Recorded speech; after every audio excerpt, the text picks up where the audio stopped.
Hi പ്രിയമുള്ള സുഹൃത്തുക്കളെ, ഇറാന്റെ മുറ്റത്ത് കയറി ഇസ്രായേൽ ഹമാസ് ഭീകരനെയും അതുപോലെ ലെബനനിലെ ഹിസ്ബുള്ള കമാൻഡറെയും കൊലപ്പെടുത്തിയതിനു പിന്നാലെ ഇറാൻ ഇസ്രായേലിനോട് യുദ്ധം പ്രഖ്യാപിക്കുന്നു. ജൂലൈ 31 ഇന്ന് ഇതുവരെ ഇറാന്റെ ഭാഗത്തു നിന്നും ഇസ്രായേലിനെ മൊട്ടയടിക്കുമെന്ന് പറയുന്ന രൂപത്തിലുള്ള ഗീർവാണങ്ങളല്ലാതെ, വീരവാദങ്ങളല്ലാതെ, അവകാശവാദങ്ങളല്ലാതെ മറ്റൊന്നും ഉണ്ടായിട്ടുമില്ല. അപ്പോ ഇസ്രായേൽ ജൂലൈ 31 ഇറാനിലെ ആയത്തുള്ള അലി ഖൊമേനി പ്രഖ്യാപിച്ച യുദ്ധം ശരി, ഞങ്ങൾ പ്രതിരോധിക്കാൻ തയ്യാറാണ് എന്ന് പറഞ്ഞ് വളരെ കൃത്യമായി അവർ യുദ്ധ സൈനിക സന്നാഹങ്ങളുമായി നിലയുറപ്പിച്ചിട്ടുണ്ട്. എങ്ങോട്ടും ഓടിപ്പോയിട്ടില്ല. യുദ്ധം നിർത്തണേ എന്ന് ആരുടെയും കാല് പിടിക്കാൻ പോയിട്ടില്ല.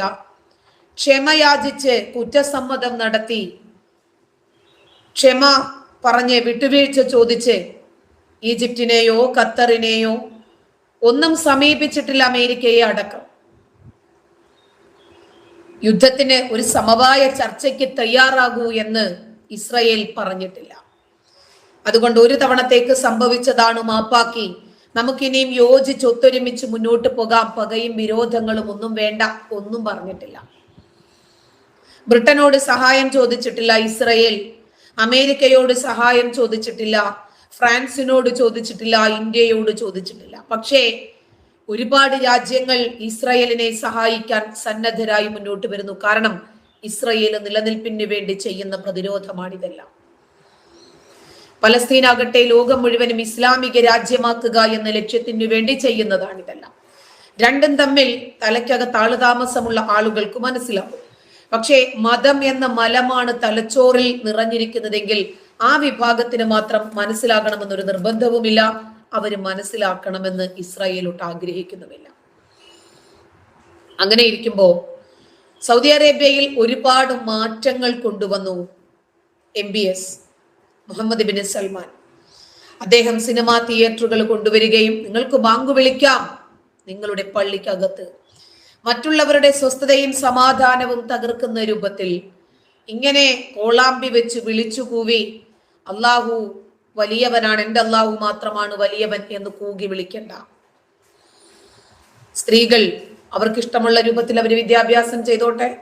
എന്താ ആൺകുട്ടികൾക്ക് മാത്രം വിദ്യാഭ്യാസിച്ചാൽ മതിയോ? ഇഷ്ടമുള്ള തൊഴിലുകൾ, അവരുടെ അഭിരുചിക്ക് ഇണങ്ങിയ തൊഴിലുകൾ അവർ തെരഞ്ഞെടുത്തോട്ടെ. ഫാഷൻ ഷോകൾ അവർ ചെയ്തോട്ടെ.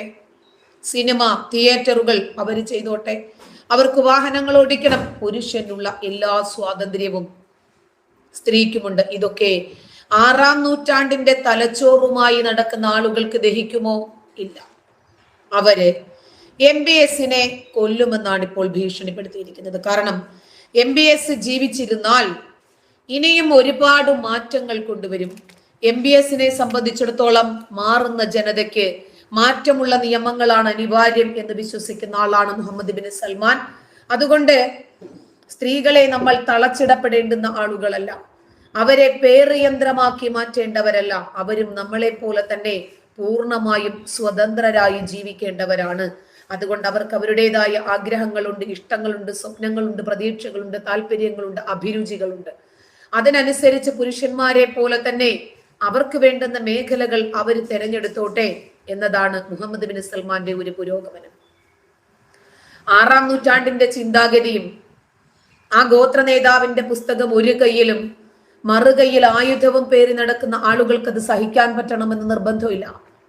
അവരെ കൊണ്ട് അത് താങ്ങാൻ കഴിയില്ല. അതുകൊണ്ട് മുഹമ്മദ് ബിൻ സൽമാൻ ഇനിയും രാജാവായിട്ട് കാണും. സൗദി അറേബ്യയിൽ വന്നാൽ യുവരാജാവാണ്, അടുത്ത കിരീടാവകാശിയാണ്. അപ്പൊ ഒരുപാട് ബുദ്ധിമുട്ടുകൾ ഉണ്ടാകും. അതിനേക്കാൾ ഏറെ നല്ലത് സൽമാനെ കൊല്ലുക. അപ്പൊ സൽമാനെ സംബന്ധിച്ചിടത്തോളം അദ്ദേഹം ഒരു പുരോഗമന കാഴ്ചപ്പാടുകൾ മുന്നോട്ട് വെക്കുന്നു. സ്ത്രീയെ മനുഷ്യനായി അംഗീകരിക്കുന്നു. പ്രവാചകനെ പോലെ വെറും ഒരു ഒരു സെക്സ്റ്റോയി ആയിട്ടല്ല സ്ത്രീയെ കാണുന്നത് സൽമാൻ. വിദ്യാഭ്യാസമുള്ളവരാണ്. അതുപോലെ തന്നെ നമുക്കറിയാം ഷെയ്ഖ മെഹ്റ രാജകുമാരിയാണ്. അവർ ഓൺലൈൻ വഴി വിവാഹമോചനം നടത്തിയ വാർത്തകളൊക്കെ നമ്മൾ കണ്ടവരാണ്. അതാണ് യൂറോപ്യൻ രാജ്യങ്ങളിലെ പുരോഗമനവും വളർച്ചയും കണ്ട് അവരൊക്കെ മാറി ചിന്തിക്കുമ്പോൾ, മാറാൻ തയ്യാറാകുമ്പോൾ, ഒരു ജനതയെ 6-ാം നൂറ്റാണ്ടിന്റെ പൊട്ടക്കിണറ്റിൽ നിന്നും വള്ളി കൊടുത്തെങ്കിലും പിടിച്ചു കയറ്റി മുന്നോട്ട് കൊണ്ടുവരാൻ ശ്രമിക്കുമ്പോൾ ചില ആളുകൾക്ക്, ചില 6-ാം നൂറ്റാണ്ടിന്റെ തലച്ചോറുമായി നടക്കുന്ന രാജ്യങ്ങൾക്ക് അത് സഹിക്കാൻ കഴിയുന്നില്ല. മഹ്സാമിനി എന്ന് പറയുന്ന 22-കാരിയുടെ മുടി കുറച്ച് കണ്ടുപോയി എന്ന കാരണത്താൽ ക്രൂരമായ പെൺകുട്ടിയെ കൊല ചെയ്തതും ആ പെൺകുട്ടിയുടെ നീതിക്ക് വേണ്ടി ഇറങ്ങിയ ആളുകളെ കൂട്ടമായി കൂട്ടിയിട്ട് കത്തിച്ചതുമൊക്കെ കണ്ടതാണ് നമ്മൾ ഇറാനിലെ പരിഷ്കാരം. ഇപ്പോ ഇറാന് എങ്ങനെയും ഇസ്രായേലിന് ഒരു തിരിച്ചടി കൊടുക്കണം. ആ ഇസ്രായേലിന് പിന്തുണയുമായി വന്നിരിക്കുന്ന സൗദി അറേബ്യയുടെ മസ്തിഷ്കത്തിന് അടി കൊടുക്കാനാണ് ഇപ്പോൾ ഇറാൻ ശ്രമിക്കുന്നത്. ഇസ്രായേലിനെ തിരിച്ചടിക്കാൻ പറ്റില്ല, അവര് 10 മടങ്ങ് ശക്തിയിൽ തിരിച്ചു കിട്ടും. വലിയ രൂപത്തിലുള്ള ഒരു ആക്രമണത്തിന് പകരം ഇസ്രായേലിലെ ഉന്നതരായ ആളുകളെ ഒരു പ്രകോപനമില്ലാതെ, യുദ്ധ സാഹചര്യങ്ങളില്ലാതെ വധിക്കുക എന്നതാണ് ഇറാനും ലെബനനിലെ ഹിസ്ബുള്ളയും പദ്ധതിയിടുന്നത്. കാരണം ഇതാണ് നൂറ്റാണ്ടുകളായി ഇസ്രായേൽ പയറ്റി തെളിയുന്നത്. അവരോട് എതിരിടുന്ന രാജ്യം ഏതാണോ ആ രാജ്യത്തിന്റെ ഉന്നത ഭരണാധികാരികളുടെ തലകൾ ഒരു തെളിവും അവശേഷിപ്പിക്കാതെ മണ്ണിൽ വീഴ്ത്തുക എന്നതാണ് മൊസാദ് ഇതുവരേക്കും ശീലിച്ചു വെച്ചിരിക്കുന്ന, പാലിച്ചു പോന്നിരിക്കുന്ന തന്ത്രം. അത് തന്നെയാണ് ഇപ്പോൾ ഇറാനും മുന്നോട്ട് വെക്കുന്നത്. ഇപ്പോ ഇസ്രായേലിന്റെ രഹസ്യാന്വേഷണ വിഭാഗമായ മൊസാദ് കണ്ടെത്തിയിരിക്കുന്നത് ലെബനനും ഇറാനും ഇപ്പോൾ ലക്ഷ്യമിടുന്നത് ഇസ്രായേലിലെ പ്രധാനപ്പെട്ട ഭരണാധികാരികളാണ്. അതിൽ നെതന്യാഹുവിന്റെ തല തന്നെയാണ് പ്രധാനമായും ലക്ഷ്യം വെക്കുന്നത്. അതുപോലെ തന്നെ മൊസാദിന്റെ ഉന്നത തലവന്മാരായിട്ടുള്ള ആളുകളുടെ തലകൾ ഇറാനു വേണം, മന്ത്രിമാരുടെ തലകൾ വേണം, ജനപ്രതിനിധികളെ കൊല്ലണം, സൈനിക ഉദ്യോഗസ്ഥരെ കൊല്ലണം, സാങ്കേതിക വൈദഗ്ധ്യം നേടിയ ആളുകളെ കൊല്ലണം. അങ്ങനെ രഹസ്യാന്വേഷണ വിഭാഗത്തിലെ മുതിർന്ന ഉദ്യോഗസ്ഥരെയൊക്കെ കൊല്ലാനാണ് ഇപ്പോൾ ഇറാൻ ലക്ഷ്യം വെക്കുന്നത്. ഇതിന്റെ അടിസ്ഥാനത്തിൽ മുതിർന്ന ഉദ്യോഗസ്ഥരുടെ സുരക്ഷ ശക്തമാക്കിയിട്ടുണ്ട്. പ്രത്യേകിച്ച് അമേരിക്കയുടെ അണ്ടറിലാണ് അതെല്ലാം നടക്കുന്നത്. അപ്പോഴുള്ള സൈനിക നീക്കങ്ങളെല്ലാം അമേരിക്കയെ അറിയിക്കുന്നുണ്ട്. അമേരിക്ക ഇസ്രായേലിന് വേണ്ടുന്ന എല്ലാ പിന്തുണയും നൽകിയിട്ടുണ്ട്. അതുകൊണ്ട് തന്നെ ഇസ്രായേലിലെ മുഴുവൻ ഭരണാധികാരികളുടെയും ഉന്നത ഉദ്യോഗസ്ഥരുടെയും ഒക്കെ സുരക്ഷ ശക്തമാക്കിയിട്ടുണ്ട്. ഇസ്രായേൽ രഹസ്യാന്വേഷണ ഏജൻസിയായ മൊസാദ് ശത്രുരാജ്യങ്ങൾക്ക് മേൽ പ്രയോഗിച്ചിരുന്ന വർഷങ്ങളായിട്ടുള്ള ആക്രമണ തന്ത്രം ഇപ്പോൾ ഇസ്രായേലും പ്രായോഗികമാക്കാൻ ശ്രമിക്കുന്നു. ശത്രുരാജ്യങ്ങളെ നേരിട്ട് ആക്രമിക്കുന്നതിന് പകരം അവിടുത്തെ പ്രധാന നേതാക്കന്മാരെ വധിക്കുകയാണ് മൊസാദിന്റെ തന്ത്രം. അതിവിദഗ്ധമായ ഒരു ഓപ്പറേഷനിലൂടെയാണ് മൊസാദ് ഇതൊക്കെ നടപ്പിലാക്കുന്നത്. അസാസിൻ ഓപ്പറേഷനുകളാണ് ഇസ്രായേൽ അവലംബിക്കുന്നത്. പക്ഷേ എത്ര അന്വേഷിച്ചാലും സൂചി പോയിന്റിൽ മൊസാദ് എങ്ങനെയാണ് ഇബ്രാഹിം റൈസിയെ ഹെലികോപ്റ്റർ അപകടത്തിൽ കൊന്നത്, എങ്ങനെയാണ് ഇസ്മായിൽ ഹനിയയെ ഇറാൻ അകത്ത് കയറി കൊന്നത്, ഇതൊന്നും കണ്ടുപിടിക്കാൻ പറ്റില്ല. അത്രയ്ക്ക് അതിൽ വൈദഗ്ധ്യം നേടിയ ആളുകളാണ് അതൊക്കെ ചെയ്യുന്നത്. ഇപ്പോഴിതാ പലസ്തീനിലെ പ്രശ്നങ്ങൾക്ക് പരിഹാരമാകാതെ നിൽക്കുമ്പോൾ ഇസ്രയേലുമായിട്ടുള്ള ബന്ധം പുനഃസ്ഥാപിക്കാൻ ശ്രമിക്കുകയാണ് സൗദി അറേബ്യ. ഇനിയും അങ്ങനെ ഗാസയിലെ അതല്ലെങ്കിൽ പലസ്തീനിലെ ഒക്കെ സാധാരണക്കാരോട് ഇസ്രായേൽ ചെയ്യുന്ന ക്രൂരകൃത്യം കണ്ട് സൗദി അറേബ്യ ഇസ്രായേലിനെ ആക്രമിക്കണം എന്ന് കുറച്ച് നേരത്തെ തന്നെ ഇറാനും ലെബനനും ഒക്കെ ആവശ്യപ്പെട്ടിരുന്നു. പക്ഷേ ഹമാസ് അങ്ങോട്ട് കയറി ഇസ്രായേലിനെ ആക്രമിച്ചതിന്റെ പേരിലാണ് ഇസ്രായേൽ പ്രത്യാക്രമണം നടത്തുന്നത് എന്നായിരുന്നു അന്ന് സൗദി അറേബ്യ പറഞ്ഞത്. അതുകൊണ്ട് തന്നെ ഇസ്രായേലിനോട് അവർക്ക് ആർക്കും ഒരു തരത്തിലുള്ള വൈരാഗ്യവുമില്ല, വിദ്വേഷവുമില്ല, പ്രത്യേകിച്ചു മതത്തിന്റെ പേരിൽ ഒട്ടും തന്നെയില്ല. അതുകൊണ്ട് ഇസ്രായേലുമായി ബന്ധം സ്ഥാപിക്കുന്ന സൗദി അറേബ്യയുടെ കിരീടാവകാശിയായ മുഹമ്മദ് ബിൻ സൽമാൻ അഥവാ MBSനെ കൊല്ലുമെന്നാണ് ഇപ്പോൾ പുറത്തു വരുന്ന റിപ്പോർട്ടുകൾ. ഇസ്രായേലുമായി സമാധാന കരാറുണ്ടാക്കിയ സമയത്ത് പലസ്തീന്റെ താൽപര്യങ്ങൾ സംരക്ഷിച്ചില്ല എന്നാരോപിച്ച് 1981 ഈജിപ്ഷ്യൻ പ്രസിഡന്റ് അൻവർ സാദത്ത് യാഥാസ്ഥിതികരായ സൈനിക ഉദ്യോഗസ്ഥരാൽ കൊല്ലപ്പെട്ടത് ചൂണ്ടിക്കാണിച്ചിട്ടാണ് MBS ഇപ്പോൾ പരിഭവിക്കുന്നത്. ഗാസയിൽ നരനായാട്ട് ഇസ്രായേൽ തുടരുമ്പോൾ പ്രബല ഇസ്ലാമിക രാഷ്ട്രമായ സൗദി അറേബ്യ ഇസ്രായേലുമായി എന്തിന്റെ പേരിലാണ് ബന്ധം സ്ഥാപിക്കുന്നത് എന്നതാണ് ചോദ്യം.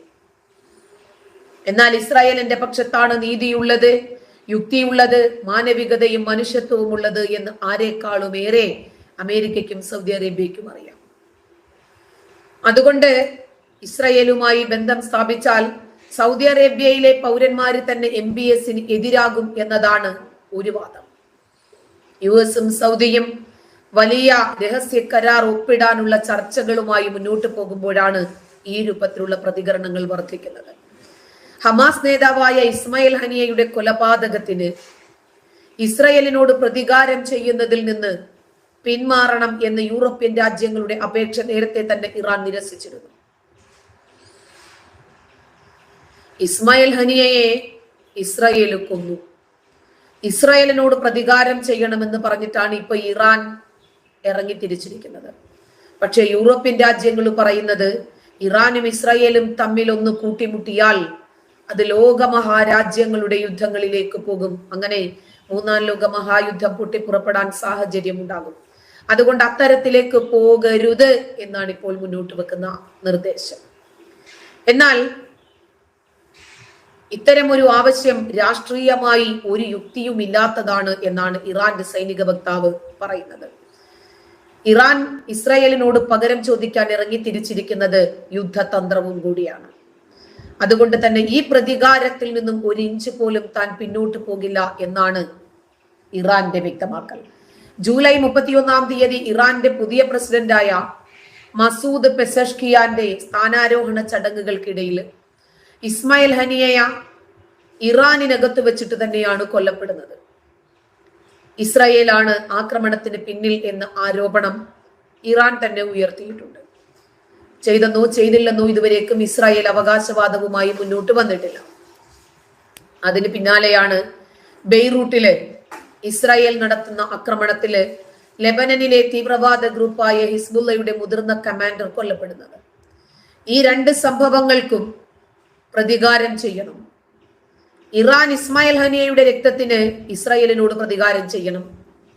മുതിർന്ന കമാൻഡറായ ഷുക്കൂർ കൊല്ലപ്പെട്ടതിന്റെ പേരിൽ ലെബനനും ഇറാനോട് പ്രതികാരം ചെയ്യണം. അങ്ങനെ രണ്ട് രാജ്യങ്ങളുടെയും മുഖ്യ പൊതുശത്രുവായി ഇസ്രായേൽ മാറി. ഇറാൻ സഖ്യകക്ഷികളുമായി ചേർന്ന് ഇസ്രായേലിനെ ഒതുക്കാൻ തയ്യാറെടുക്കുകയാണ് എന്ന് ഇസ്രായേൽ നേരത്തെ തന്നെ അറിഞ്ഞിട്ടുണ്ട്. എന്നാൽ ഇറാനും സഖ്യകക്ഷികളായ ലെബനനിലെ ഹിസ്ബുള്ള, യമനിലെ ഹൂതികൾ, ഇറാഖിലെ പ്രതിരോധ സേന, പലസ്തീനിലെ ഹമാസ്, ഇസ്ലാമിക് ജിഹാദ്, യമനിലെ ഹൂതികൾ, ഇങ്ങനെ എണ്ണിയാലൊടുങ്ങാത്ത തീവ്രവാദ സംഘടനകളും രാജ്യങ്ങളും ഒക്കെ ഇറാനോടൊപ്പം നിന്ന് ഇസ്രായേലിനെ ആക്രമിക്കും എന്നാണ് ഇസ്രായേലിന് ലഭിച്ചിരിക്കുന്ന മുന്നറിയിപ്പ്. ഇതിന്റെ അടിസ്ഥാനത്തിൽ മെഡിറ്ററേനിയൻ കടലിൽ US സേനാവിന്യാസവും ശക്തമാക്കിയിട്ടുണ്ട്. കട്ടയ്ക്ക് ഇസ്രായേലിനോടൊപ്പം നിൽക്കുകയാണ് അമേരിക്ക. ഏതാക്രമണത്തെയും തടുക്കും എന്ന് വെല്ലുവിളിച്ച് ഇസ്രായേൽ ഒരുങ്ങി തന്നെയാണ് ഇരിക്കുന്നത്. പുതിയ പ്രസിഡന്റ് സ്ഥാനമേൽക്കുന്ന ദിവസം അതിഥിയായി വന്ന ഒരാളെ കൊലപ്പെടുത്തിയത് രാജ്യത്തോടുള്ള യുദ്ധപ്രഖ്യാപനമാണെന്ന് മാത്രമല്ല, ഇറാനെ നാണം കെടുത്തുന്നതിന് തുല്യമാണെന്നും ആ അപമാന ഭാരത്താൽ ഇറാന്റെ തല ഇപ്പോൾ കുനിഞ്ഞാണിരിക്കുന്നതെന്നും അത് നിവരണമെങ്കിൽ ഇസ്മായിൽ ഹനിയയുടെ തലയ്ക്ക് പകരമായി ഇസ്രായേലിന്റെ ഒട്ടുമിക്ക നേതാക്കളുടെയും തലമണ്ണിൽ കിടന്നുരുളണം എന്നതാണ് ഇറാൻ മുന്നോട്ട് വെക്കുന്ന പ്രതികാര ചിന്ത. ഇപ്പോ ഇസ്രായേലിനോട് പ്രതികാരം ചെയ്യലല്ലാതെ മറ്റൊരു മാർഗവും തങ്ങളുടെ മുമ്പിലില്ല എന്ന് ഇറാനും. ഇസ്രായേലിനെ ആക്രമിക്കുന്നത് മേഖലയെ വലിയ യുദ്ധത്തിലേക്ക് തള്ളിവിടും എന്നതുകൊണ്ടാണ് ലോകരാജ്യങ്ങൾ ഇറാനോട് മുന്നറിയിപ്പ് നൽകുന്നത്. ഇറാൻ അത് കണക്കിലെടുക്കണമെന്നും വിവേകമില്ലാതെ പെരുമാറരുത് എന്നുമാണ് ലോകരാജ്യങ്ങൾ, യൂറോപ്യൻ രാജ്യങ്ങളൊക്കെ ഇറാനോട് ആവശ്യപ്പെടുന്നത്. ഇറാൻ അതുകൊണ്ടാണ് ഇതുവരേക്കും തിരിച്ചടിക്കാത്തത് എന്നതാണ് പുറത്തുവരുന്ന സൂചനകൾ. കഴിഞ്ഞ ദിവസം ഖത്തറും ഇറാനോട് ഇതേ കാര്യം തന്നെ ആവശ്യപ്പെട്ടിരുന്നു. പുതുതായി തെരഞ്ഞെടുക്കപ്പെട്ട പ്രസിഡന്റിന്റെ മിതവാദവും പ്രതികാരത്തിൽ നിന്ന് പിന്നോട്ടില്ല എന്ന സൈന്യത്തിന്റെ നിലപാടും ഇറാനെ ആശയക്കുഴപ്പത്തിലാക്കിയിട്ടുണ്ട്. തന്നെയുമല്ല, ഇറാൻ അകത്ത് തന്നെ ഒരുപാട് ആഭ്യന്തര വിഷയങ്ങൾ പുകയുന്നുണ്ട്. പ്രതികാരദാഹത്താൽ ഇറാൻ ഇസ്രായേലിനെതിരെ ഓടിയെടുക്കുമ്പോൾ ഇറാന്റെ വൈസ് പ്രസിഡന്റ് വരേക്കും സ്ഥാനമൊഴിഞ്ഞ് ഇറാനെ കൂടുതൽ പ്രതിരോധത്തിലാക്കിയിരിക്കുകയാണ്. എന്നാൽ ഇസ്രായേലിനെ രക്ഷിക്കാൻ അമേരിക്കയുടെ സൈനിക നീക്കമുണ്ട്. പുതിയ യുദ്ധമുഖം തുറക്കുന്നുണ്ട് ഇറാൻ. ആ യുദ്ധത്തെ എങ്ങനെ തടുക്കണം എന്നത് അമേരിക്കയും ഇസ്രായേലും ഒരുമിച്ച് നിന്നുകൊണ്ടാണ് പ്രതിരോധ ചിന്തകളുമായി മുന്നോട്ട് പോകുന്നത്. ഗാസയിൽ അധിനിവേശം തുടരുമ്പോൾ തന്നെ ലോക രാജ്യങ്ങൾക്കിടയിൽ ആശങ്ക വല്ലാതെ വേറിടുകയാണ്. ഇസ്രായേലിൽ മറ്റൊരു യുദ്ധമുഖം തുറക്കാൻ ഒരുങ്ങുകയാണ് ഇറാൻ. പലസ്തീന്റെ മുൻ പ്രധാനമന്ത്രിയും ഹമാസ് മേധാവിയുമായ ഇസ്മായിൽ ഹനിയെയും ഹിസ്ബുള്ളയുടെ മുതിർന്ന കമാൻഡറെയും ഇറാൻ അകത്തു വെച്ച് കൊലപ്പെടുത്തിയതിന്റെ പ്രതികാരദാഹമാണ് ഇറാൻ. അതുകൊണ്ട് അന്താരാഷ്ട്ര മാധ്യമങ്ങളിൽ വരെ ഇസ്രായേലും ഇറാനും തമ്മിലുള്ള യുദ്ധത്തെ ജാഗ്രതയോടുകൂടിയാണ് വീക്ഷിക്കുന്നത്. ഹിസ്ബുള്ളയും ഇറാനും സംയുക്തമായി ചേർന്നുള്ള ആക്രമണ പദ്ധതിക്കാണ് അവർ കോപ്പുകൂട്ടുന്നത്. ഈ നീക്കത്തെ വലിയ ആശങ്കയോടുകൂടി ലോകരാജ്യങ്ങൾ നോക്കിക്കാണാൻ കാരണം രണ്ട് രാജ്യങ്ങളെയും സഹായിക്കാൻ ഒട്ടനവധി രാജ്യങ്ങളുണ്ട്. അതുകൊണ്ട് തന്നെ ഇത് ഒരു ലോകമഹായുദ്ധത്തിലേക്ക് പോകും എന്ന് തന്നെയാണ് അവരൊക്കെ ഉറപ്പിക്കുന്നത്. അമേരിക്ക തങ്ങളുടെ വിമാനവാഹിനി കപ്പലായ USS അബ്രഹാം ലിങ്കനെ ഇസ്രായേൽ തീരത്തേക്ക് നിയോഗിച്ചു. ആക്രമണത്തിന് നേരത്തെ തന്നെ പദ്ധതിയിട്ടിരുന്നെങ്കിലും പാരീസ് ഒളിമ്പിക്സിന്റെ പശ്ചാത്തലത്തിൽ ചില സമ്മർദ്ദങ്ങളുടെ ഫലമായി അതിന് ഒരല്പം അവധി കൊടുത്തിരിക്കുന്നു എന്ന് മാത്രം. ഇപ്പോൾ ഇറാനെ സംബന്ധിച്ചിടത്തോളം ഒരുപാട് ആഭ്യന്തര പ്രശ്നങ്ങൾ ഇറാനിൽ പൊങ്ങി വരുന്നുണ്ട്. അതിനിടയ്ക്ക് ഇറാൻ അകത്ത് തന്നെ ഇറാനെ എതിർക്കുന്ന ഒരുപാട് ശത്രുക്കളുണ്ട്. ഇറാൻ കേന്ദ്രീകരിച്ച് ഇപ്പോഴിതാ അവയവ കച്ചവടം നടന്നത് മെഡിക്കൽ ടൂറിസത്തിന്റെ മറവിലാണ് എന്ന് NIA കണ്ടെത്തൽ, വലിയ തുക വാഗ്ദാനം ചെയ്താണ് എന്ന കണ്ടെത്തൽ ഇറാനെ കൂടുതൽ പ്രതിരോധത്തിലാക്കിയിരിക്കുന്നു. മനുഷ്യത്വമില്ലാത്ത ഇറാനെ രാജ്യങ്ങൾ ജാഗ്രതയോടുകൂടി നോക്കിക്കാണുകയാണ്. യുവാക്കളെ റാക്കറ്റ് ഇരകളാക്കിയതിനും NIA കുറ്റപത്രത്തിൽ വ്യക്തമാക്കുന്നുണ്ട്. സമൂഹ മാധ്യമങ്ങൾ വഴിയും ഏജന്റുമാർ മുഖേനയുമാണ് ഇരകളെ കണ്ടെത്തുന്നത്. അവയവ മാറ്റത്തിനായി അവസരം കാത്തിരിക്കുന്ന ഇന്ത്യക്കാരായ രോഗികളെയും മാഫിയ വലവീശി പിടിച്ചതായും NIA കണ്ടെത്തിയിട്ടുണ്ട്. പ്രത്യേകിച്ച് ഒരു യുദ്ധത്തിന്റെ പോർമുഖം തുറക്കുന്ന സാഹചര്യത്തിൽ ഇന്ത്യ വരെ ഇസ്രായേലിനോട് അനുഭാവവും പിന്തുണയും പ്രഖ്യാപിച്ച് കൂടെ നിൽക്കുമ്പോൾ ഇറാനെതിരെ കൂടുതൽ ശത്രുക്കൾ മുന്നോട്ട് വരികയാണ്. കൂടുതൽ ശത്രു രാജ്യങ്ങളെ സൃഷ്ടിക്കുകയാണ് ഇറാൻ. ഇറാനിൽ അവയവ കച്ചവടം നിയമപരമാണ് എന്ന് ധരിപ്പിച്ച് 50 ലക്ഷം രൂപ വരെയാണ് റാക്കറ്റിലെ കണ്ണികൾ തട്ടിയെടുത്തത്.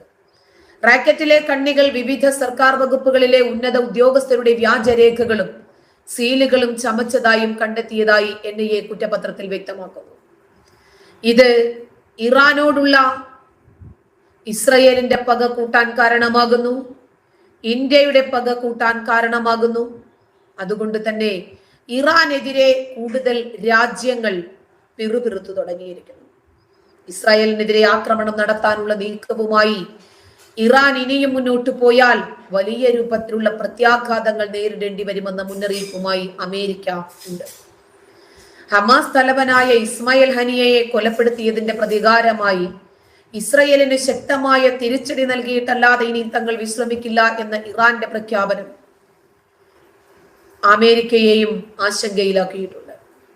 ഏറ്റവും അടുത്ത ദിവസം തന്നെ ഇസ്രായേലിനെതിരെ തങ്ങളുടെ ഭാഗത്ത് നിന്നും ആക്രമണം ഉണ്ടാകും എന്ന് ഇവർ മുന്നറിയിപ്പ് നൽകിയിരുന്നു. ഇറാന്റെ ഈ നീക്കത്തിനെതിരെയുള്ള അമേരിക്ക ഉൾപ്പെടെയുള്ള രാജ്യങ്ങൾ പരസ്യമായി തന്നെ രംഗത്ത് വന്നിട്ടുണ്ട്. മേഖലയിലെ സ്ഥിതിഗതികൾ വഷളാക്കുന്ന തീരുമാനമാണ് ഇറാന്റെ ഭാഗത്ത് നിന്നുണ്ടായതെന്നും ആക്രമണത്തിനുള്ള പദ്ധതിയിൽ നിന്ന് പിന്മാറണമെന്നും ഇവര് പറയുന്നു. പക്ഷേ മധ്യസ്ഥ ശ്രമങ്ങൾ അംഗീകരിക്കുന്നില്ല. ഇസ്രായേലിനെതിരായ നീക്കത്തിൽ നിന്ന് പിന്മാറില്ല. ഇറാൻ ഇസ്രായേലിനോട് പ്രതികാരം ചോദിച്ചേ പറ്റൂ. ഇറാൻ മിക്കവാറും ഹിസ്ബുള്ളയെയും യമനികളെയും മുന്നിൽ നിന്ന് കളിക്കാനാണ് സാധ്യതയെന്നും സൂചനകൾ വരുന്നു. ആക്രമണത്തിന്റെ പാതയിലൂടെ സഞ്ചരിക്കാനാണ് ഇറാന്റെ തീരുമാനമെങ്കിൽ വലിയ വില നൽകേണ്ടി വരുമെന്നും അതിന്റെ അനന്തരഫലം ഇറാന് ചിന്തിക്കാൻ പോലും സാധിക്കില്ലെന്നും മുതിർന്ന US ഉദ്യോഗസ്ഥൻ ഇറാന് മുന്നറിയിപ്പ് നൽകി. ഒക്ടോബർ 7-ാം തീയതി യുദ്ധത്തിന് തുടക്കമിട്ടത് ഇറാന്റെ പങ്കാളികളായ ഇറാന്റെ പിന്തുണയോടുകൂടി പ്രവർത്തിക്കുന്ന ഹമാസ് തീവ്രവാദികളാണ്.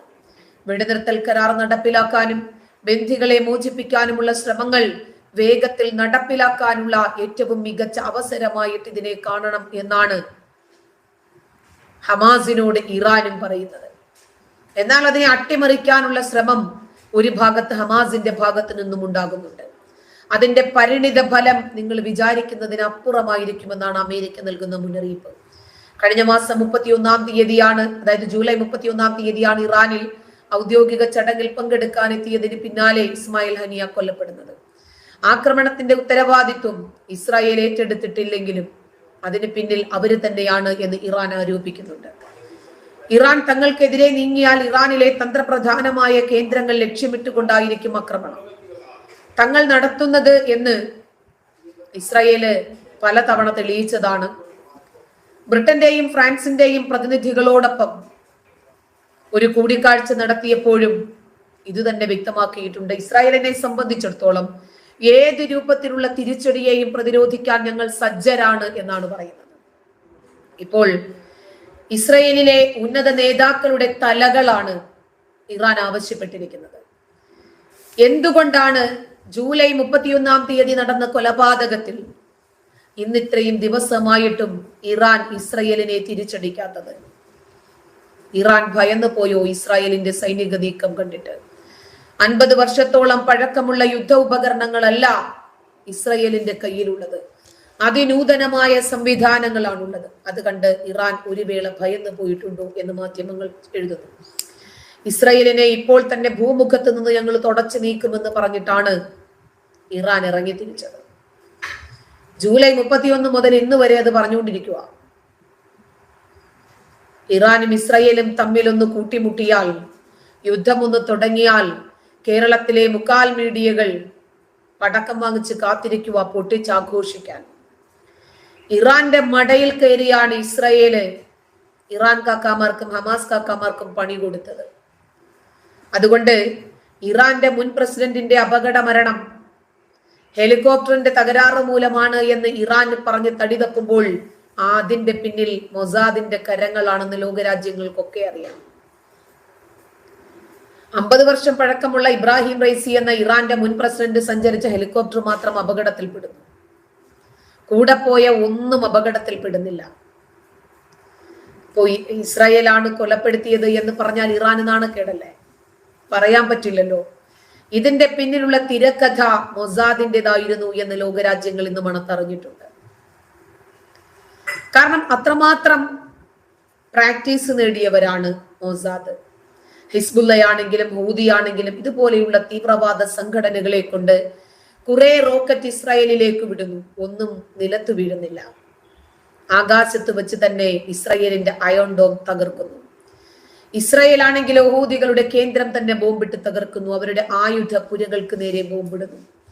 ഹിസ്ബുള്ളയുടെ നേതാക്കന്മാരെ അറഞ്ചം പുറഞ്ചം തട്ടിക്കളയുന്നു. എന്നിട്ടും എന്തുകൊണ്ടാണ് ഇറാൻ ഇസ്രായേലിനെ ആക്രമിക്കാത്തത്? യുദ്ധമുണ്ടായാൽ ഇറാൻ അകത്ത് തന്നെ തിരിച്ചടി ഉണ്ടാകും. ഇറാന്റെ അകത്ത് തന്നെ ആഭ്യന്തര കലാപങ്ങൾ പൊട്ടിപ്പുറപ്പെടും. ഇറാൻ ആർമിയുടെ ഒരു ഭാഗം ആളുകൾ കൂറുമാറി ഇസ്രായേൽ പക്ഷത്തേക്ക് പോകാനുള്ള സാധ്യത ഏറെയാണ്. കാരണം ഇറാന്റെ പരമോന്നത നേതാവായ ആയത്തുല്ലാ ഖൊമേനി അദ്ദേഹത്തിന്റെ ഇടതുഭാഗം നിൽക്കുന്ന ആളെയും വലതു ഭാഗം നിൽക്കുന്ന ആളെയും സംശയത്തോടു കൂടി വീക്ഷിക്കുന്ന സാഹചര്യമാണ് ഇന്ന് ഇറാനിലുള്ളത്. ഇസ്മായിൽ ഹനിയെ ഇറാന്റെ അകത്ത് വെച്ചല്ലേ ബോംബ് വെച്ച് കൊന്നുകളഞ്ഞത്? ഇറാന്റെ സൈനിക നേതാക്കളെയല്ലേ മൊസാദ് വിലക്കെടുത്തത്? ഇനിയും ഇവൻ മൊസാദിന്റെ ചാരനാണോ എന്ന് നോക്കി നിൽക്കുന്ന ഒരു ഗതികെട്ട അവസ്ഥയിലാണ് ഇറാനുള്ളത്. അതുകൊണ്ട് ഇസ്രായേലിനോട് കൂറുള്ള അനേകം ആളുകൾ നമ്മുടെ സൈനികരിലുണ്ട്. അവരൊക്കെ ഇസ്രായേലിനോട് അനുഭാവം പ്രകടിപ്പിച്ചു പോകാൻ സാധ്യതയേറെയാണ്. രാജ്യത്തിന്റെ രഹസ്യങ്ങളെ കുറിച്ച് അറിയുന്ന അനേകം സൈനികർ ഇസ്രായേലിനോട് കൂറുള്ളവരുണ്ട്. അതുകൊണ്ട് ആ സാധ്യതയെ മുന്നിൽ കണ്ട് തന്നെയാണ് ഇറാൻ അങ്ങോട്ട് ഇതുവരെ ആക്രമിക്കാതിരിക്കുന്നത്. ഇസ്ലാമിക ഭരണകൂടത്തിനെതിരെ ഇറാൻ ജനത നടത്തിയ സമരങ്ങളൊക്കെ, പ്രത്യേകിച്ച് സ്ത്രീ സമരങ്ങളൊക്കെ തന്നെയും ലോകം മുഴുവനും ജാഗ്രതയോടുകൂടി കണ്ടതാണ്. ഇറാനിലെ ഇസ്ലാമിക ഭരണകൂടത്തെ തകർത്ത് ഇറാനെ ഒരു ജനാധിപത്യ രാജ്യമാക്കി മാറ്റാൻ ഇറാൻ ജനതയുടെ ഉള്ളിൽ കിടക്കുന്ന ആഗ്രഹം പല സന്ദർഭങ്ങളിലും പുറത്തു വരാറുണ്ട്. 1979 ഇസ്ലാമിക വിപ്ലവത്തിന് മുമ്പ് ഇറാൻ ഒരു സ്വർഗമായിരുന്നു.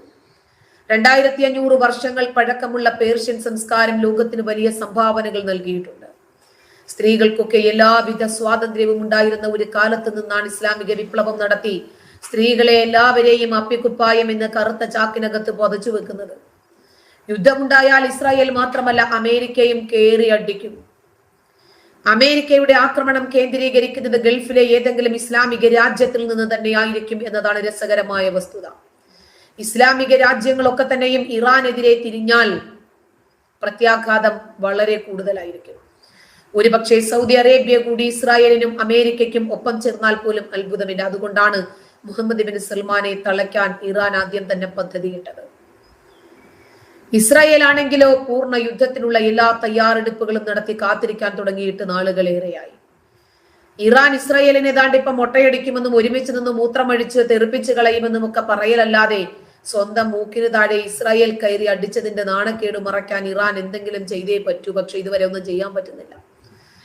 കേരളത്തിലെ മാധ്യമങ്ങളും സമാധാനക്കാരും നവോത്ഥാന പ്രേമികളും അന്തിച്ചർച്ചാ തൊഴിലാളികളും അടുപ്പുകൂട്ടി തൊഴിലാളികളും ഒക്കെ ഇറാൻ ഇസ്രായേലിനെ ഒന്ന് തീർത്തു കിട്ടാൻ മുറിയന്മാരും ജൂതന്മാരും തമ്മിലുള്ള യുദ്ധത്തിൽ ഏറെ ജൂതന്മാർ കൊല ചെയ്യപ്പെടുന്നത് കാണാൻ, മുറിയന്മാർ അല്ലാഹു അക്ബർ എന്ന് വിളിച്ച് ജൂത പെണ്ണുങ്ങളെ ബലാത്കാരം ചെയ്യുന്നത് കാണാൻ, അതൊക്കെ ഒന്ന് ഒപ്പിയെടുക്കാൻ ക്യാമറയുമായി ഇരിക്കാൻ തുടങ്ങിയിട്ട് നാളെത്രയായി.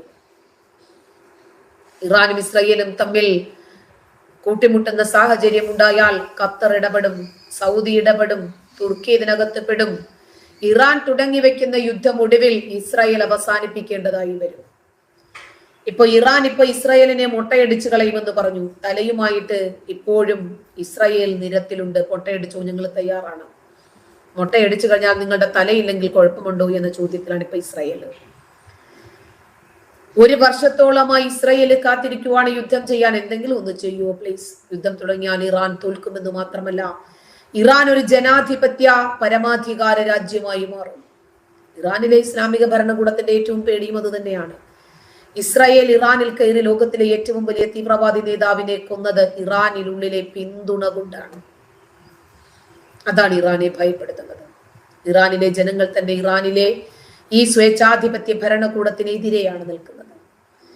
ഇത്രയും പൊക്കിക്കൊണ്ടുവരാൻ ശ്രമിച്ചിട്ട് പോലും എന്തെങ്കിലും ചെയ്യാൻ കഴിഞ്ഞില്ലെങ്കിൽ ഇറാൻ നാണം കെട്ടുപോകും. ഹമാസ് തലവന്റെ തലതെറിച്ചതിന് പിന്നിൽ പലസ്തീനും ഇറാനോട് മുറുമുറുപ്പുണ്ട്.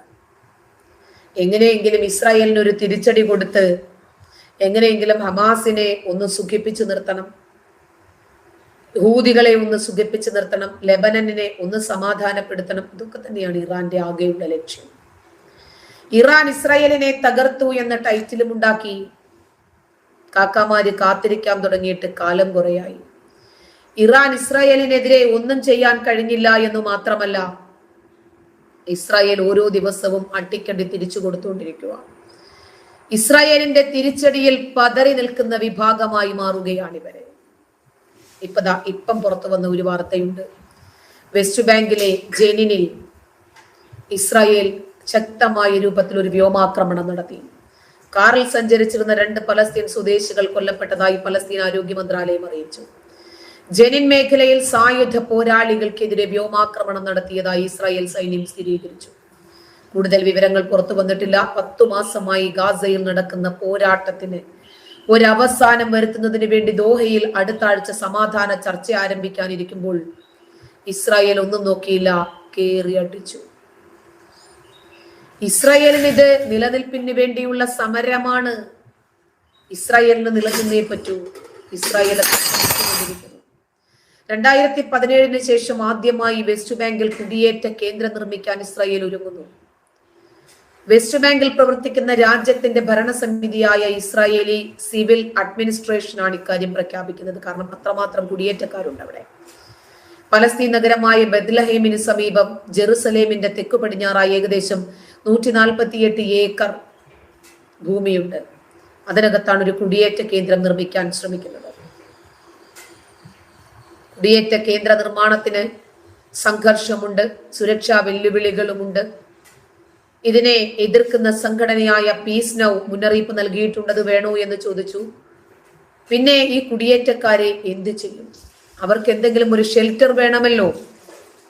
കാരണം ഇസ്രായേലിന്റെ ആക്രമണത്തിൽ ഇവരിൽ ഒരുപാട് പേര് കൊല ചെയ്യപ്പെടുന്നുണ്ട്.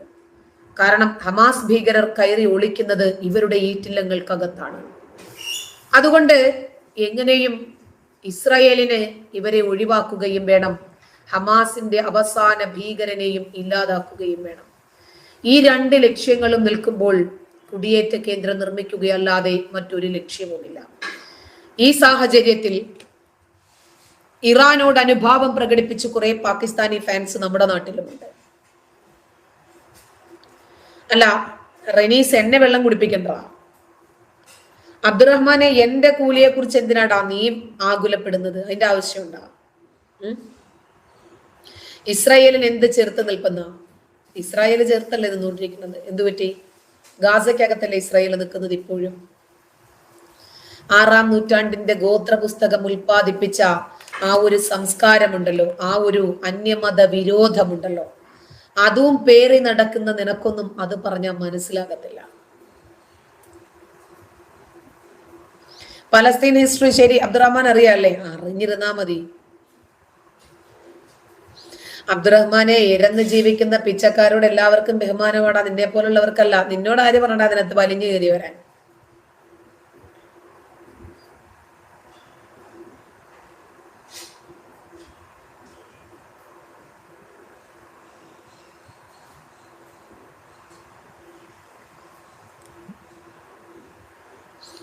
മോദിയെ വിമർശിക്കാൻ ധൈര്യമുണ്ടോ എന്ന് അബ്ദുറഹ്മാൻ. മോദിയെ വിമർശിക്കേണ്ടുന്ന കാര്യത്തിൽ വിമർശിക്കണം. മോദിയെ വിമർശിച്ചതിന്റെ പേരിലെ മോദി ആരെയും ജയിലിൽ അടച്ചിട്ടില്ല, ആർക്കെതിരെയും കേസും എടുത്തിട്ടില്ല. പിണറായി വിജയൻ എനിക്കെതിരെ എത്ര കേസ് എടുത്തിട്ടുണ്ടെന്ന് നിനക്കറിയാമോ?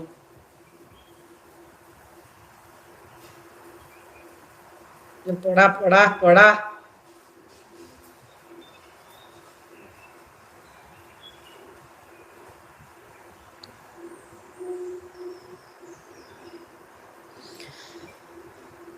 അതായത് ഫിയർ ഫൈറ്റ്, ഇവർക്ക് സ്ത്രീ ഒരു കൃഷിയിടമല്ലേ സുഹൃത്തെ? ഇവരെങ്ങനെ ആ സ്ത്രീകളെ മാനിക്കുക? സെക്സ് ടോയാണ് ഇസ്ലാം പഠിപ്പിക്കുന്നത്. നിസാഉക്കും ഹർസുലക്കും ഫഅതു ഹർസക്കും അന്നാശികുത്തും. സ്ത്രീകൾ നിങ്ങളുടെ കൃഷിയിടമാണ്, നിങ്ങൾ ഇച്ഛിക്കും വിധം നിങ്ങൾ അവരെ സമീപിച്ചോളാനെന്നാ പറഞ്ഞേ. പിന്നെ പറഞ്ഞിട്ട് കാര്യമുണ്ടോ? കിട്ടാബൊക്കെ ഉടനെ തന്നെ നിരോധിക്കുമെന്നേ, വിഷമിക്കണ്ട. ഹമാസുകാര് ചെയ്തത് ഇവരാരെങ്കിലും പറയുമോ? അങ്ങോട്ട് കയറി എരന്നു വാങ്ങിച്ചതാ. 1400 പേരെ കൊന്നു. അവര് തിരിച്ച് 60,000-ൽ എത്തിയിട്ടുണ്ട്. 1,00,000 ആളുകൾ കാൽ ജീവനും അരജീവനും മുക്കാൽ ജീവനുമായിട്ട് കിടക്കുന്നു. സ്വന്തം ജനതയെ സംരക്ഷിക്കാനുള്ള ബാധ്യത ഇവർക്കുണ്ട്, ഇവരത് ചെയ്തിട്ടില്ല. അബ്ദുറഹ്മാനെ, ഞാൻ എന്റെ പണിയാടാ എടുക്കുന്നത്, നീ പോയി നിന്റെ പണിയെടുക്കടാ ഇർക്ക. നീ എന്തിനാടാ എന്റെ പണി നോക്കി വിഷമിക്കുന്നത്?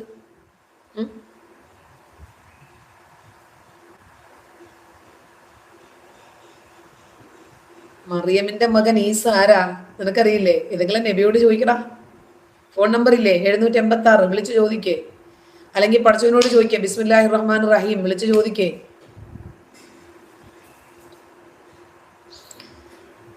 നിനക്ക് വേറെ പണിയൊന്നുമില്ല? ഇല്ല ഫജു, ഒരു പണിയും ഇല്ല. എന്തേ പണി തരുന്നുണ്ടോ നീ? സാലിഹ്, നിങ്ങളെ ദ്രോഹിക്കുന്നവരെ തിരിച്ചു ദ്രോഹിക്കുന്നില്ല. സൂപ്പർനോവ സംഗീത സദസ്സിൽ പങ്കെടുക്കാൻ വന്ന നിരായുധരായ, നിരാലംബരായ, നിസ്സഹായരായ, നിരായുധരായ 1400 പേരെ നിഷ്കരുണം കൊല ചെയ്ത ഹമാസ് ഭീകരരെ ന്യായീകരിക്കാൻ നിനക്കൊക്കെ തലക്കകത്ത് എന്താ ഓളം? ലെവലില്ലാത്തവനെ ഇറങ്ങി പൊടാ പൊടാ പൊടാ. എല്ലാ മതങ്ങളെയും കാലാനുസൃതമായ മാറ്റങ്ങൾ കൊണ്ടുവന്നു ഒന്നൊഴികെ വേറെ ഒരു മതവും പറയുന്നില്ലല്ലോ ഞമ്മന്റെ മതം ഇത് പറയുന്നു, ഇത് തന്നെ ഇവിടെ ആകണം. ആരെങ്കിലും പിൻഭാഗം പൊക്കാൻ ഒരിടം എന്ന് പറഞ്ഞ് ഏതെങ്കിലും സ്ഥാപനങ്ങളിൽ പോയിട്ട് സമരം ചെയ്തതായിട്ട് നിങ്ങൾക്കറിയാമോ? നമ്മുടെ ഞമ്മന്റെ ആളുകളല്ലാതെ. അവർക്ക് ഉച്ചയും കുത്തി മറിയാൻ ഒരു ഇടം വേണം, അതും ക്രിസ്ത്യൻ മാനേജ്മെന്റ് സ്ഥാപനത്തിനകത്ത്, ഹിന്ദു മാനേജ്മെന്റ് സ്ഥാപനത്തിനകത്ത്.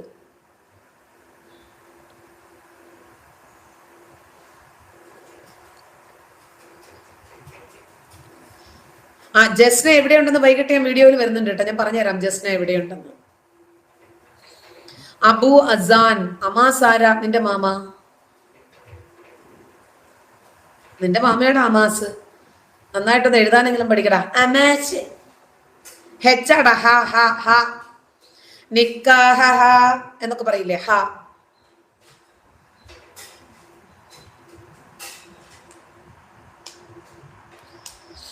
പിന്നൊരു കാര്യമുണ്ട്, 6-ാം നൂറ്റാണ്ടിൽ മമ്മദ് പറഞ്ഞ ആ കാര്യങ്ങൾക്ക് എങ്ങാനും എന്തെങ്കിലും വെളിവും വെള്ളിയാഴ്ച ഉണ്ടോ എന്ന് ഇവർ അന്വേഷിച്ച് പോയിട്ടുണ്ടോ?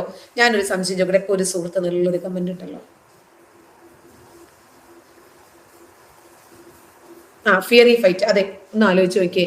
നമ്മുടെ ചായയില്, നമ്മുടെ ജ്യൂസില് ഒരു ഈച്ച വീണാ നമ്മൾ എന്ത് ചെയ്യും? ആ ചായ തന്നെ ഒഴിവാക്കും. നബി പഠിപ്പിച്ച എന്താണെന്നറിയാമോ? 6-ാം നൂറ്റാണ്ടിന്റെ വിദ്യാഭ്യാസമാണ്. നബി പഠിപ്പിച്ചത്, നിങ്ങൾ ആ ചായക്കകത്ത് ആ ഈച്ചയെ മുക്കി പിഴിയണം. ഈച്ച ഒരു ചിറക് ചരിഞ്ഞാണല്ലോ വീഴുക, അപ്പം മറ്റതും കൂടി മുക്കിയിട്ടിട്ട് കഴുകിയെടുക്കണം. ഈച്ച എവിടെ പോയിരിക്കും? ഇവനൊക്കെ കുടിക്കുവോ അത്? വിദ്യാഭ്യാസവും ഇല്ല, വിവരവും ഇല്ല, വെളിവും ഇല്ല, വെള്ളിയാഴ്ചയില്ല. മുമ്പേ ഒരുത്തൻ പറയാണ്, വയനാട്ടില് ദുരന്തം സംഭവിച്ചല്ലോ, ആ ദുരന്തത്തിൽപ്പെട്ട ആളുകളെ എങ്ങാനും നിങ്ങൾ ജീവൻ നൽകി സംരക്ഷിച്ചാൽ, അവർക്ക് ഭക്ഷണം നൽകിയാൽ, വെള്ളം നൽകിയാൽ, വസ്ത്രം നൽകിയാൽ, ആവാസ സൗകര്യങ്ങൾ നൽകിയാൽ നിങ്ങൾക്കൊരിക്കലും സ്വർഗം കിട്ടില്ല കേട്ടോ, അള്ളാഹു അത് സ്വീകരിക്കില്ല കേട്ടോ. നിങ്ങൾ പോയി നിസ്കരിച്ചോ? നിങ്ങൾ പോയി തലകുത്തി മറിഞ്ഞോ? പിൻഭാഗം പൊക്കാൻ ഒരിടം. നിങ്ങൾ മുസല്ല വിരിച്ച് പിൻഭാഗം പൊക്കിക്കോ, മുൻഭാഗം അള്ളാഹു പൊക്കിക്കോളൂ, സ്വർഗത്തിൽ പൊക്കാലോ. ഇവിടെ പിൻഭാഗം പൊക്കുക, മുൻഭാഗം അള്ളാഹു സ്വർഗത്തിൽ പൊക്കാനുള്ള സൗകര്യം ചെയ്തു തരും. ഒന്ന് ആലോചിച്ച് വെക്കേ. നിങ്ങൾ വിചാരിക്കും ഞാൻ കള്ളം പറയണമെന്നല്ലേ? കേൾപ്പിച്ചു തരാം. ഏറ്റവും വലിയ സൽക്കർമ്മം എന്താണെന്ന് അറിയാമോ? പിൻഭാഗം പൊക്കുന്നതാ. അള്ളാഹുവാണ് ആരാധനയ്ക്ക് അർഹനെന്ന് പ്രഖ്യാപിക്കലാണ് ലോകത്തിലെ ഏറ്റവും വലിയ സൽക്കർമ്മം. തോടി കള്ളിന്നോ? കള്ളി നിന്റെ അമ്മ, നിന്റെ ഉമ്മ, നിന്റെ ഉമ്മ ഉണ്ടാക്കിയവളെ പറയിപ്പിക്കാതെ പോടാ. അല്ല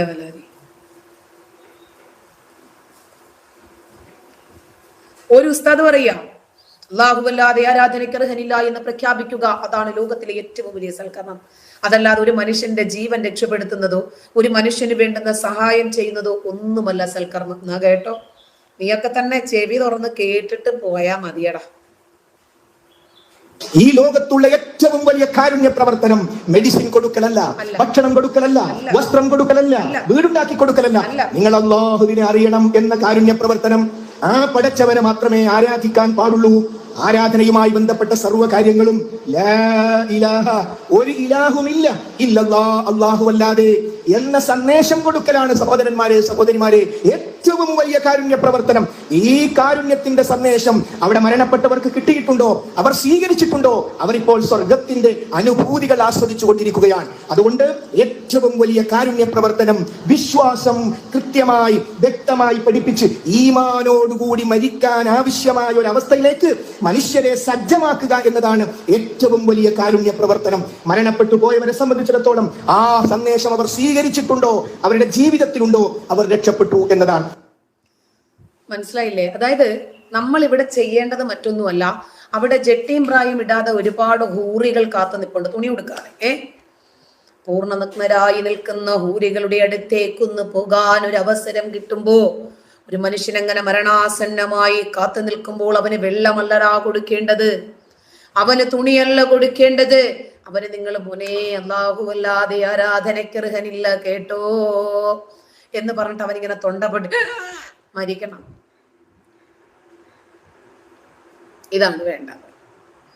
വേറൊരുത്തും ചോദിക്കാണ്, ഷാന് വെടിവെക്കാൻ പോയിക്കൂടെ എന്ന്. ഉമ്മ വെടിവെച്ചിട്ടല്ലടാ നീ ഉണ്ടായത്, അതുപോലല്ലടാ എൻ്റെ ഉമ്മ. എൻ്റെ വാപ്പ കഷ്ടപ്പെട്ട് അധ്വാനിച്ച ഞങ്ങളെയൊക്കെ പഠിപ്പിച്ചതും വളർത്തിയതും ഒക്കെ നല്ല കൾച്ചറിലാണ്. ഉമ്മ വെടിവെക്കാനും പോകും, വാപ്പ കള്ളവെടിക്കും പോകും. നീ ബലാത്സംഗ കേസിന് അറസ്റ്റിലും. നിന്റെ പെങ്ങളോടാ എന്തിനാടാ ഉണ്ടാക്കിയവനെ പറയിപ്പ? നിന്നെ ഉണ്ടാക്കിയവൻ ഉണ്ടോടാ?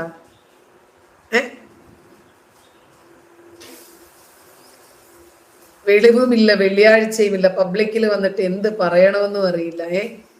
ഇങ്ങനെയും ലെവലില്ലാത്ത ഒരു വിഭാഗം ഇവന്മാരല്ലാതെ വേറെ ഇല്ല. എന്നാൽ എത്ര കിട്ടിയാലും വല്ല നാണവും മാനവും ഉണ്ടോ? ഇപ്പൊ കണ്ടില്ലേ, സൈനികര്, ഇന്ത്യൻ ആർമി വരുന്നു വയനാട്ടിലെ മണ്ണിടിച്ചില്, വെള്ളപ്പൊക്കം, ഉരുൾപൊട്ടല്, ശരി, അവരെയൊക്കെ സഹായിക്കാൻ. അവിടെ എങ്ങാനും ഈ ഉസ്താദിനെ കൊണ്ടുപോയി ആ വെള്ളത്തിനകത്ത് നിർത്തി കൊടുക്കണം. മണ്ണിനകത്തെ ഒരുപാട് ആളുകൾ മരണാസന്നരായി കിടപ്പുണ്ട്, അവർക്ക് പോയി ഷഹാദത്ത് ചൊല്ലിക്കൊടുക്കുമ്പോൾ ഇവനെ ഇറക്കി അവിടെ വിടണം, ഒരു നൂൽക്കമ്പിയിലും പിടിച്ചിട്ട് അവനവിടെ നിൽക്കട്ടെ എന്ന് വിചാരിക്കുന്നു. ഓ, അബു അസാൻ വന്നിട്ടുണ്ട്. നിനക്ക് കണ്ണുകളില്ലേ? ഓ, കാണാൻ കാതുകളില്ലേ? ഓ, ഹൃദയമില്ലേ ചിന്തിക്കാൻ? അതാണ് ഞാനും നീയും തമ്മിലുള്ള വ്യത്യാസം. ഞാൻ തലച്ചോറ് കൊണ്ട് ചിന്തിക്കുന്നു, നീ ഹൃദയം കൊണ്ട് ചിന്തിക്കുന്നു. ലിംഗം കൊണ്ടാണ് നീയും ചിന്തിക്കുന്നത്. ശരി, മരണവും ജീവിതവും ഉണ്ടാക്കിയവൻ അവനാണ്, അവന്റെ അടുത്തേക്കാണ് മടക്കം. ശരി, അലൈസല്ലാഹു ബികാഫിൻ അബ്ദ. ഈ വചനം ഞാൻ നിനക്ക് പറഞ്ഞു തരാം. അലം നജ്അൽ ലഹു ഐനൈനി വലിസാനൻ വശഫതൈനി വഹദൈനാഹു നജ്ദൈൻ. നിനക്ക് നാം 2 കണ്ണുകൾ തന്നില്ലേ, 2 കാതുകളും 2 ചുണ്ടും അതിലൊരു നാവും നിനക്ക് തന്നില്ലേ. വശഫതൈൻ വഹദൈനാഹു നജ്ദൈൻ. നിനക്ക് 2 മാർഗങ്ങളും തന്നില്ലേ. ആ മാർഗം ഏതാ? ശരിയായിട്ടുള്ള മാർഗം കൂടെ കാണിച്ചു തരണം. 2 എണ്ണം തന്നിട്ട് അല്ലാഹു എന്നെ പരീക്ഷിക്കുന്ന എന്തിനാ? ഞാനേ എക്സാമ്പിൾ പറഞ്ഞു തരാം. എനിക്ക് 2 മക്കൾ. ഈ 2 മക്കൾക്ക് 4 മക്കൾ നിലവില്. ഈ 4 മക്കളില് 2 പേർക്ക് ഞാൻ ചിക്കൻ ബിരിയാണി കൊടുത്തു, മറ്റവർക്ക് 2 കൊടുത്തില്ല. എന്നിട്ട് കൊടുക്കാത്തവനോട് ചോദിക്കുക, എന്താ നീ ബിരിയാണി തിന്നാത്തത്? അവനെ പിടിച്ച് അടിയോടടി. അപ്പൊ അവൻ പറയണല്ലോ, എനിക്ക് ബിരിയാണി തന്നില്ല, ഇവൻ തിന്നല്ലോടാ. അവന് കൊടുത്തത് കൊണ്ടാണ് അവൻ തിന്നത്. അള്ളാഹു മനുഷ്യനെ സൃഷ്ടിച്ചു, കുറച്ചു പേർക്ക് സന്മാർഗം കൊടുത്തു, അവരെ സ്വർഗം. കുറച്ചു പേർക്ക് കൊടുത്തില്ല, എന്നിട്ട് അവരെ പിടിച്ച് നരകത്തിലിട്ട് എണ്ണയിലിട്ട് പൊരിച്ച് തന്തൂരിയാക്കി വെക്കലാണ് ഈ പടച്ചോന്റെ കാര്യം. അയ്യോ, ആരാ പടച്ചോനെ ഉണ്ടാക്കുന്നത്? എന്നെ ഉണ്ടാക്കിയത് എന്റെ വാപ്പ, എനിക്ക് ഉറപ്പാ. നിന്നെ ഉണ്ടാക്കിയത് ആരാണെന്ന് എനിക്കറിയില്ല.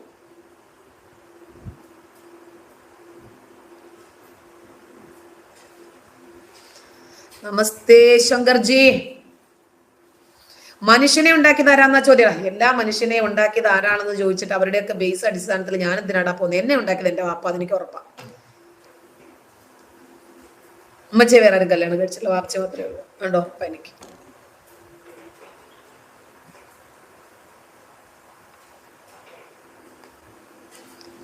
അതേ വാപ്പയല്ലേ അന്നെ ഉണ്ടാക്കിയത്? അല്ല അഷ്റഫെ, എന്റെ വാപ്പ എന്നെ മാത്രമേ ഉണ്ടാക്കിയിട്ടുള്ളൂ, അഷ്റഫിനെ ഉണ്ടാക്കിയത് എന്റെ വാപ്പച്ചയല്ല.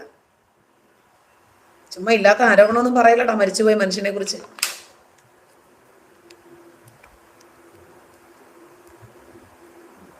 നീ കൂടി മോനെ ഷമ്മോദേ, വീട്ടിൽ പോയി വിളിക്കും, നിന്റെ ഉമ്മയെ വിളിക്കേട്ടാ. നിന്റെ ഉമ്മയെ വിളിക്കുന്ന വിളി ഇവിടെ വിളിക്കല്ലേ. മാന്യതയോടെ മമ്മതോളികൾക്ക് സംസാരിക്കാൻ അറിയാമോ? Hi aunty, how are you? Chandra, hi, സുഖാണ്. ആദിൽ അമ്മി, നിന്റെ പാപ്പാന്റെ പേരെന്താണെന്ന് പടാ. എന്റെ പാപ്പാടെ പേരും ചോദിച്ചോണ്ടിരിക്കും.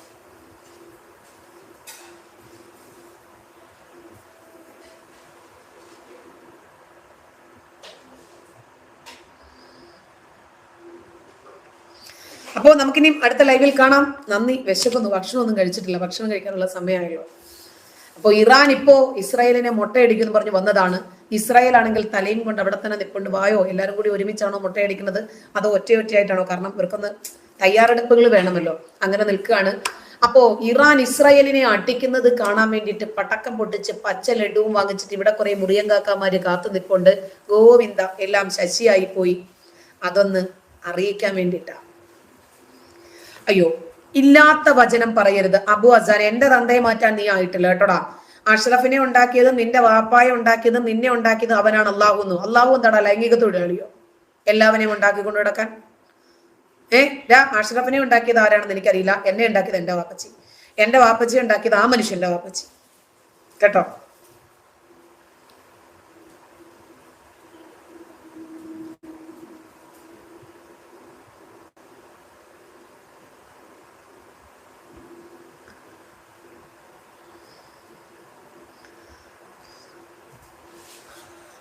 എടാ പഠിച്ചവൻ അവിടെ വ്യഭിചാരശാല ഉണ്ടാക്കി വെച്ച് കാത്തിരിക്കുന്നതെന്നാണ് ഇ പി അബൂബക്കർ കാസിമി പ്രസംഗിച്ച് നടക്കുന്നത്. പിന്നെ പറഞ്ഞിട്ട് കാര്യമുണ്ടോ? എന്തായിരുന്നാലും നമുക്കിനി ഒരു 5, 5:30, 6 മണിയൊക്കെ ആകുമ്പോഴത്തേക്കിന് കാണാട്ടാ. നന്ദി.